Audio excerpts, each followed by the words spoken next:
1,00,000 కోట్లు పెట్టి వాళ్ళే కట్టిండ్రు, వాళ్ళ కళ్ళ ముందరనే కూలిపోయింది. 1,00,000 కోట్ల రూపాయలు గోదావరిలో కొట్టుకుపోయినాయి. 1,00,000 కోట్ల ప్రజల సొమ్మును గోదావరిలో కలిపినోని అదే గోదావరిలో వాళ్ళకి తద్దినం పెట్టాల్సిన అవసరం ఉందా లేదా ఒక్కసారి ఆలోచన చేయండి.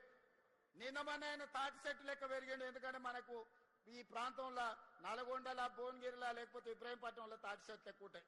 తాటి చెట్టు ఇట్లా పెరుగుతుంది. తాటి చెట్టు అంతా పెరిగితే తెలివి ఎక్కువ ఉన్నదని ఆయన అనుకుంటుండు. ప్రాజెక్టులు ఎట్లా కట్టాలనో, లిఫ్టులు ఎట్లా మెయింటైన్ చేయాలనో ఆయన మనకు లెటర్లు రాస్తున్నారు.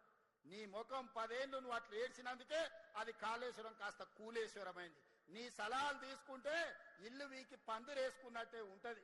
వెనకటికి ఎవడో చదువుకోక ముందు కాకరకాయ అన్నాడంట.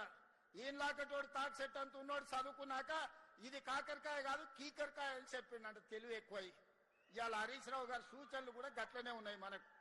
అందుకే అయ్యా హరీష్ రావు గారు, నీ దిక్కుమాలిన సలహాలు నీ మామకిస్తే నీ మామ నడువులు ఇరిగి ఫామ్ హౌస్ లో వండుకున్నాడు. ఇక నీ దిక్కుమాలిన సలహాలు మాకు తక్కువైనాయా? అందుకే నోరు మూసుకొని ఉండమని చెప్తున్నా. నువ్వు ఉండకపోయినా 94 నుంచి 2004 వరకు తెలుగుదేశం పార్టీ అధికారంలో ఉన్నది. 2004 నుంచి 2014 వరకు కాంగ్రెస్ పార్టీ వైఎస్ఆర్ 2 సార్లు ముఖ్యమంత్రి అయింది. 2014 నుంచి 2024 వరకు బీఆర్ఎస్ 2 సార్లు ప్రభుత్వం ఏర్పాటు చేసింది. నేను ఇవాళ మా రంగారెడ్డి జిల్లా సోదరుల సాక్షిగా నేను చెప్పదలుచుకున్నా, 2024 నుంచి 2034 వరకు ప్రజాపాలన ఉంటుంది.